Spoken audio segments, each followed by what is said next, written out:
Richard Fuller.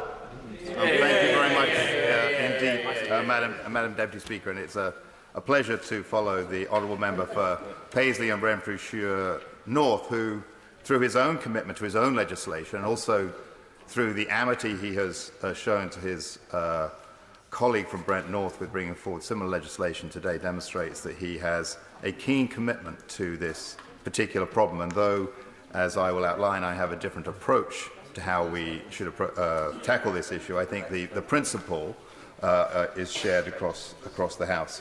It's a shame that the honourable member for Brent North chose the time I stood up to walk out of the chamber, which I shan't take it personally, Madam Deputy Speaker, but whether or not it is personal, I will. But I did want to commend him for the way in which he presented his argument and case today. He has undoubtedly done a tremendous amount of research and understanding about this issue, and in taking so many interventions from members on both sides of the House, I think demonstrated he was prepared to debate and understand and move forward. And that's a point that I think I will return to towards the end, as how we might continue this progress of amity between the honourable member for Paisley, to the honourable member for Brent North, to my honourable friend, the member for Newbury, who outlined an alternative approach, a substantially alternative approach, that I think personally would be a better approach to achieve the goals that are shared across the House. It was a shame, I think, Madam Deputy Speaker, that the oratory of the honourable member for Brent North, perhaps disappointment for him that what was essentially, I think, the oratory of Cicero descended into the mosh pit of Westminster debate with a contribution from the shadow spokesperson. It was a metaphorical head in the hands moment, I think, for the member for Brent North, but he did endear himself to many on this side with his contribution. The honourable member for Brent North was actually at one moment in danger of talking out his own bill. But fortunately, ironically perhaps, the fact there was an unusual statement today gave him some latitude to come to a close. I would just pick up on 2 points that he said in his opening. The first was that he said that his legislation would make the UK the best place to work.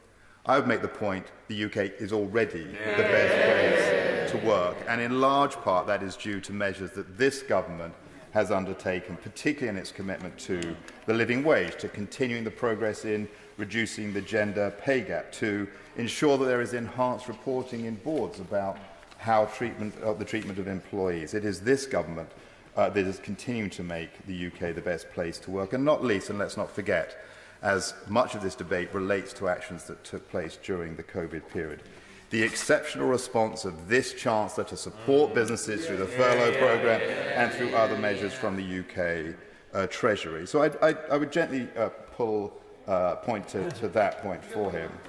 I will always give way to my honourable friend, yes. I thank my honourable friend for giving way. We obviously share a passion for American football, but can I ask him if he believes that the UK is the best place to work, why the government hasn't responded yet, formally with legislation, to the Taylor report 4 years ago, which produced a report on unscrupulous working practices in the United Kingdom? That's a very interesting point. Unfortunately, I'm not a member of the government. He probably wants to direct that question to the front bench. I am familiar with Matthew Taylor, who apparently this week is back in the news with a different hat on, telling the government what it should or shouldn't do, and I'm not sure I agree with him on that particular one. The honourable member proposing bill also said in his opening that it was about better regulation. And I think, Madam Deputy Speaker, this gets to the nub of the difference of approach between those opposite and perhaps many on this side of the House. Because our approach, Madam Deputy Speaker, is not about making better regulation, it is about making better business. And we understand that in doing that, there are a variety of tactics and approaches that government and others can take to achieve a shared objective.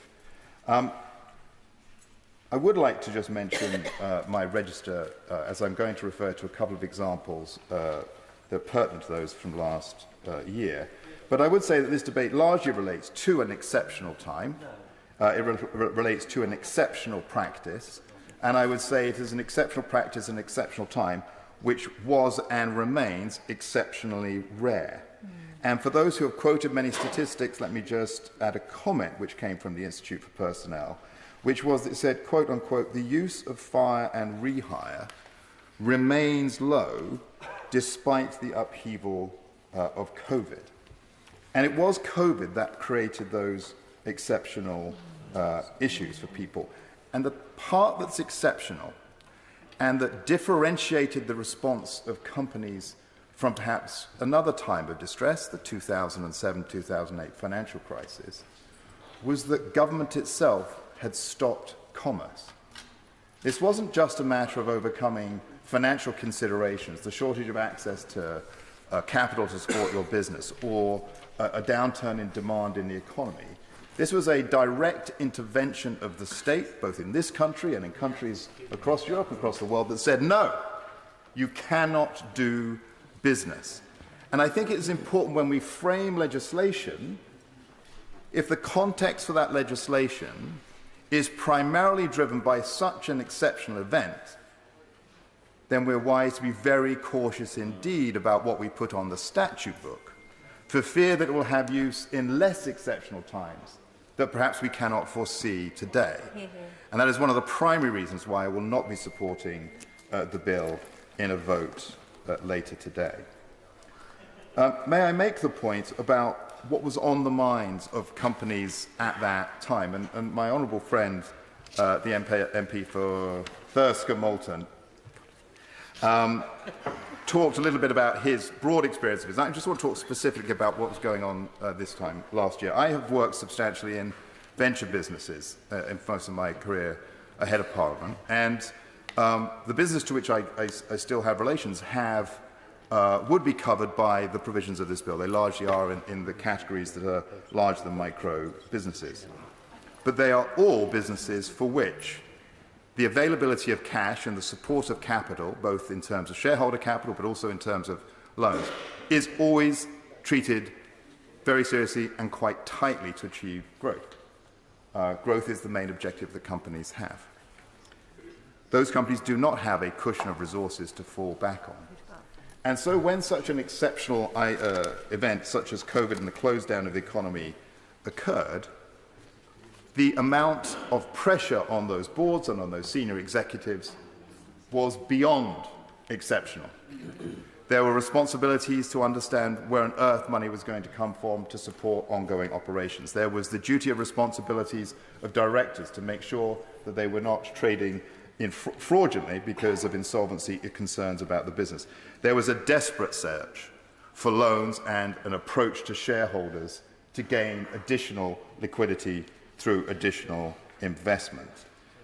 Many executives, many senior executives, voluntarily cut, and at least one instance, eliminated their pay during that period.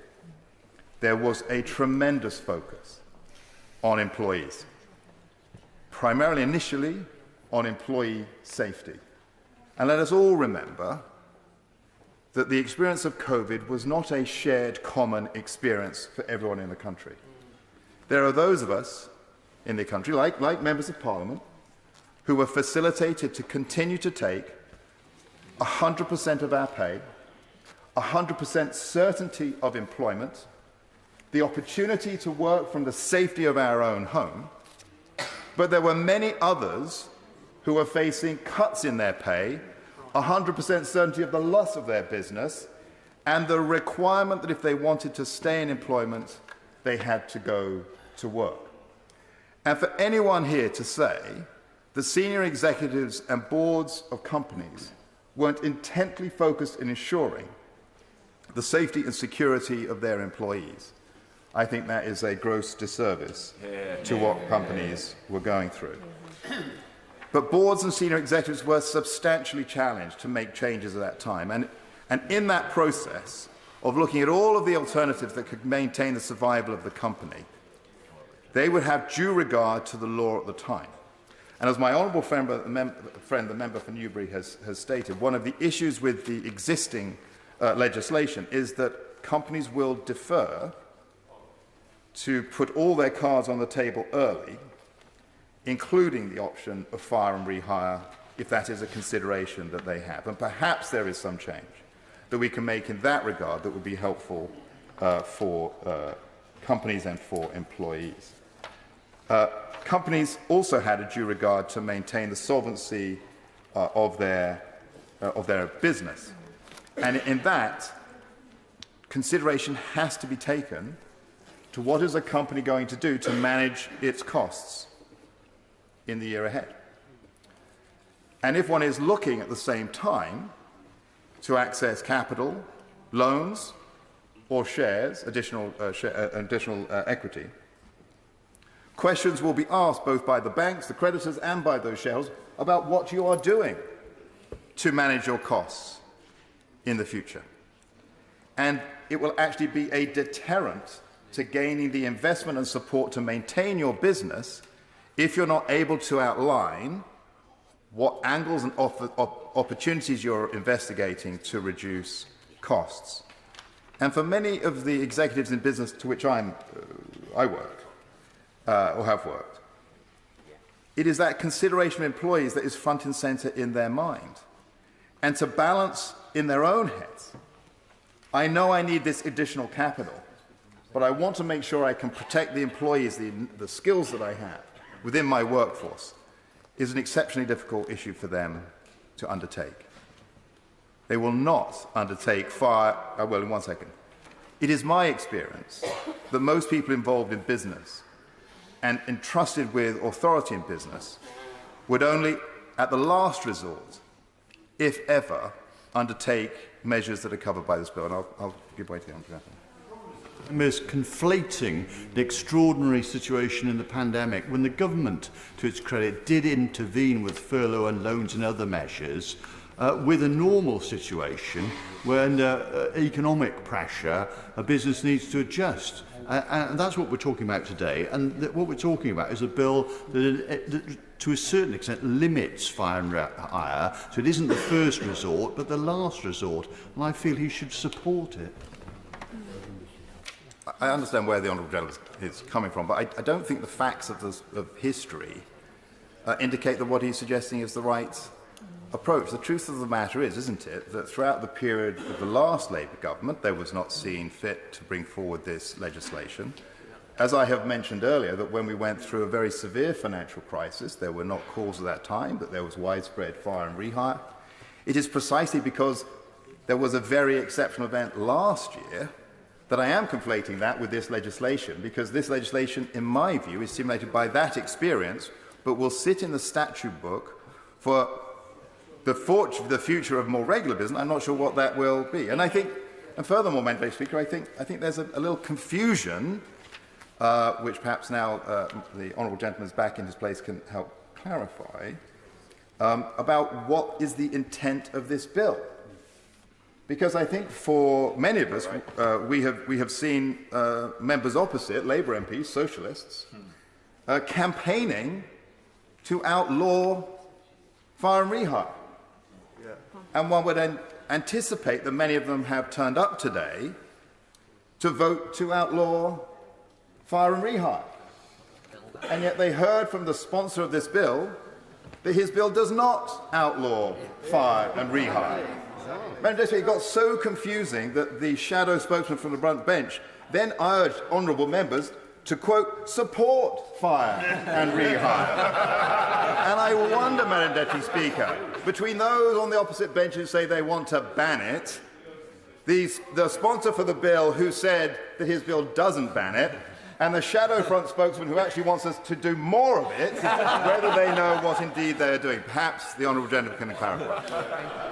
I'm grateful for the honourable gentleman's good humour. Can I just point out to him that, yes, the bill does not ban fire and rehire, but we do, and I think all members, want to end fire and rehire as a tactic. Yes. And that's the point. And that, I think, when people say, let's end fire and rehire, what they're referring to is, let's end it as a tactic, as a bad practice used by disreputable employers to do the wrong thing. And so I hope that clarifies the matter.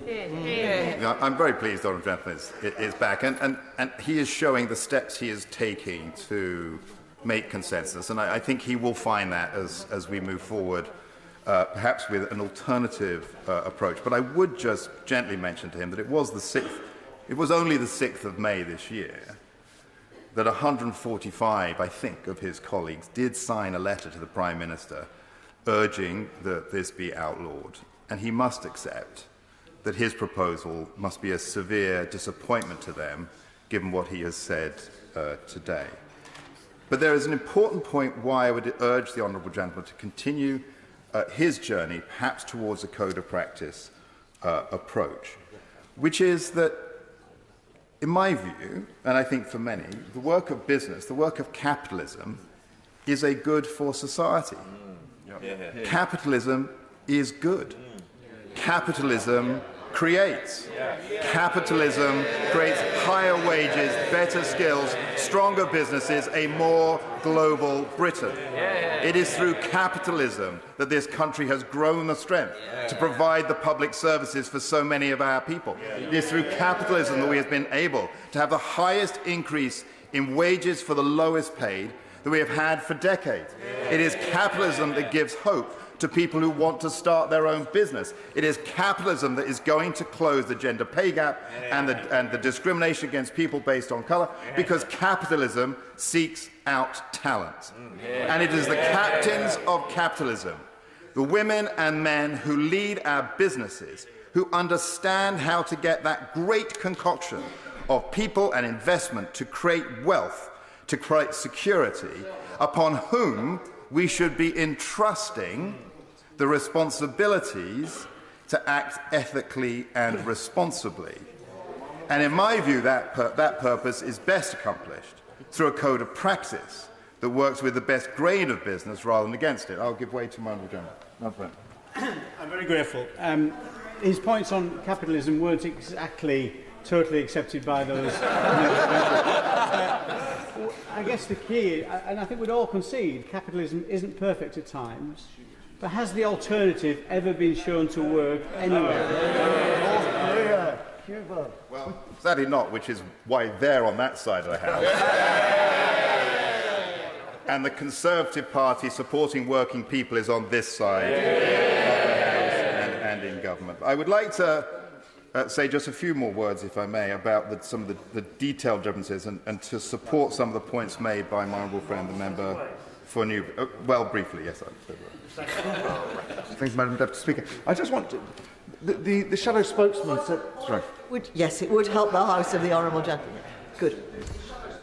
Earlier that various European countries were ahead of the UK, and citing in particular Germany, Spain and Ireland. And I do actually agree with him, but they are ahead of the UK in unemployment. Then actually in Ireland, unemployment is 50% higher than the UK. In France, it's twice as high. As Germany, it's 3 times as high. Does my right honourable friend agree there is a connection between the higher unemployment in Europe and youth unemployment? In Spain, it's about 30%. It's a real tragedy for young people. Does my right honourable friend agree there's a connection between flexible labour market and the low unemployment there is in the UK? Well, of course I do. I mean, who would not agree with my honourable friend? But he will accept. He will accept that should we, as a House, decide that the better approach is through a code of practice, that does place great responsibilities on boards of directors and on chief executives to abide by that code of practice. It is a better approach. When the pressures are there that require extraordinary measures to be taken, time is critical. And everyone is busy, not just within the business, but your advisors, and everyone is busy. Which is why the legal approach proposed by the honourable gentleman would be, in those sections, in my personal view, too bureaucratic, not flexible enough, and would end up with a worse outcome for employees than is his honourable intention. But that a code of practice does give those who are entrusted to make those decisions the right set of things that might miss their attention. Because directors are absolutely aware of their responsibilities under certain aspects of law, but also aware of their responsibilities under a code of practice. With your leave, Madam Deputy, one more time. would the Honourable agree that it is beyond belief to think that a code of practice, when you're talking about firms like Clark's, say, for example, where workers are currently on strike who make kids' shoes, which has recently been bought up by a Hong Kong-based private equity firm, are going to pay any attention whatsoever? Just the same as BA did, with its parent company IAG, $3.5 billion in the bank, didn't again do any attention to even British laws at that particular time. They're trying to circumnavigate them. So it just seems to me a code of practice is going to be absolutely not even worth the paper it's written on. Would you agree? I mean, Honourable makes a fair point. I'm not particularly aware of that particular circumstances to which he has spoken, but I think the intention of my honourable friend's suggestions is that there would be some form of power to encourage businesses behind that code of practice so that we can eliminate those limited examples where companies are misusing fire and rehire. And perhaps he would like to speak to the minister, my honourable friend, which should never say him junior, the minister, very, very senior, that he may wish to raise that direct point if he has not already directly with the minister. So if I may close, Madam Deputy Speaker, what I would say to the honourable gentleman opposite and to the SNP spokesperson is that through their diligent efforts, I believe that they have raised an issue here where some measure and change is required. I think the honourable member proposing the bill will find that perhaps in the approach proposed by our colleague, the member for Banbury, that might be a better approach.